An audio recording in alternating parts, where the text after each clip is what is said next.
44-ші бөлім қорғансыздар өте қызықты эпизодқа толы болады.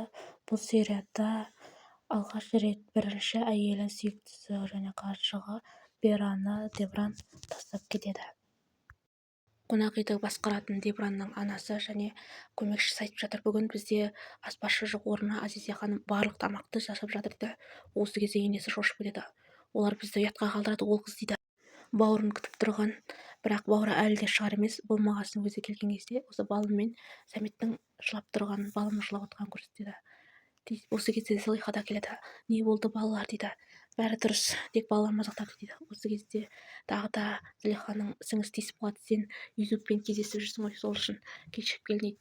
Зылиха: жоқ, енді онымен ажырастым. Енді Юсуптың қызы емеспін дейді. Осы кезде ол жымиды, өйткені ол да Юсупқа ғашық еді. Ашуланған Дебран бірінші әйелі әлі де некеде тұрмаған, бірақ бұрыннан бері жүрген Бераға ұрсып жатыр. Сен менің жүрегіммен емес, арқамнан пышақ сұқтың. Сен неге менің жауыммен кездесесің? Енді мен сені ұнатпаймын, жек көремін. Енді арамызда ештеңе жоқ деп айқай шығарды.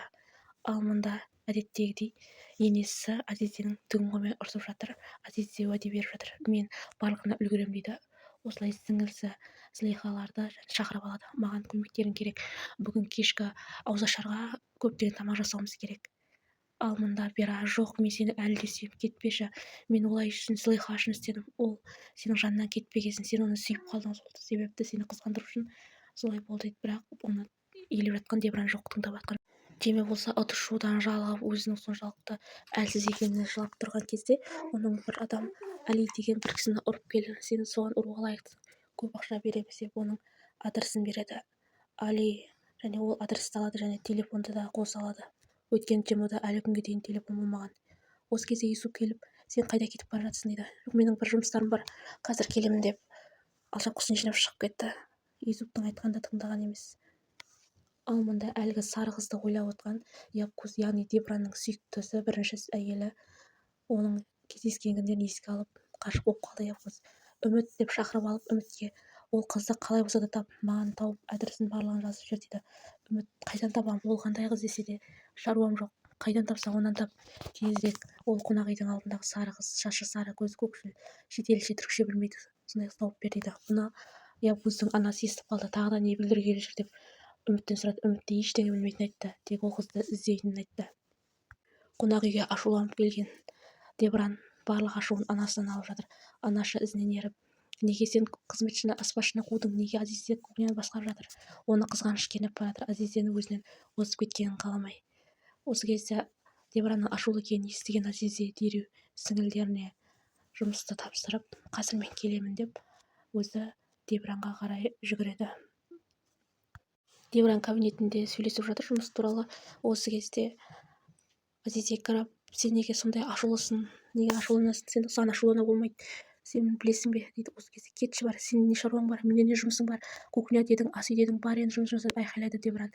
Ал Азизе болса: мен сен үшін жүрмін, сен төсек тағы да төсек тартып қалмас үшін дәрігер саған ашулана болмайтынын айтты деп осылай айтып өзінің махаббатқа адал екенін дәлелдеді.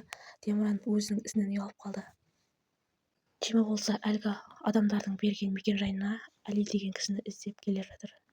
Кіре сала қорқытып Али ағадан сәлем деп еді. Ол кісі ашуланып кетіп: Алимен қоса қора, сен сияқты қаңғыбастардан қорықпаймын дейді. Осы кезде Джема ашуға булығып әлгі кісіні аямай тұрып соққы берді, яғни ұрып тастады.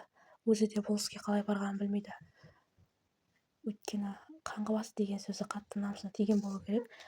Ол қасқаның быт-шытын шығарып, тіпті ұрам деп қолы кәдімгідей ісіп қанап кетті.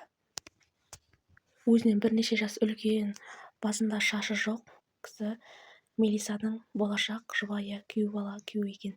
Ол Мелисаны шақырып алып, қолына тоқпақтай алтын тағып, осы кезде оның сыртынан көріп қалған мына екеуі: қара аға, сенің қарындасың бір еркекпен отыр дейді. Қане деп қараған оның нағашысы: ой, ол біздің күйеу бала, үлкендерді ұқсатын алған дейді.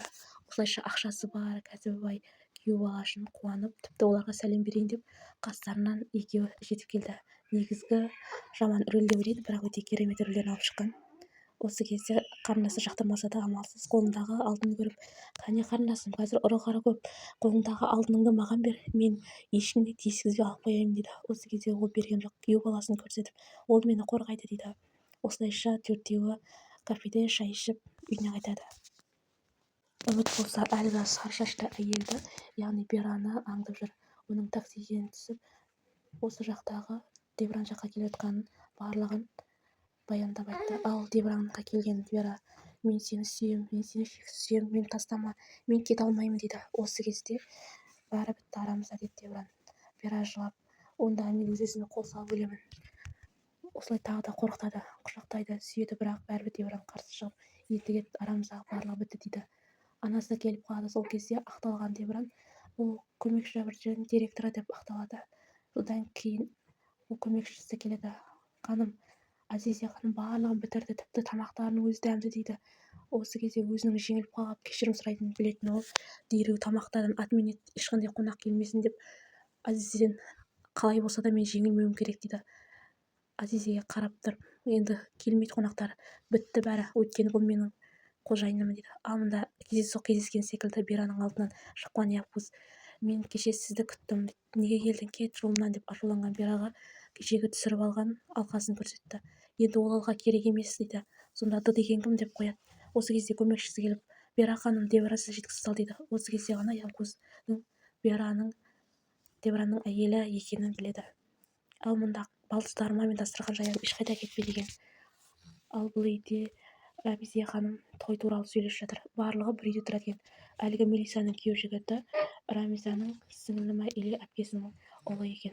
Ал мына жақта барлығы жақтырмаса да ақша үшін, бизнес үшін осы күйеу баланы қабылдауға дайын. Зылиха екеуі енді ажырасты, өйткені оның ажырасуына көкелері себепкер болды.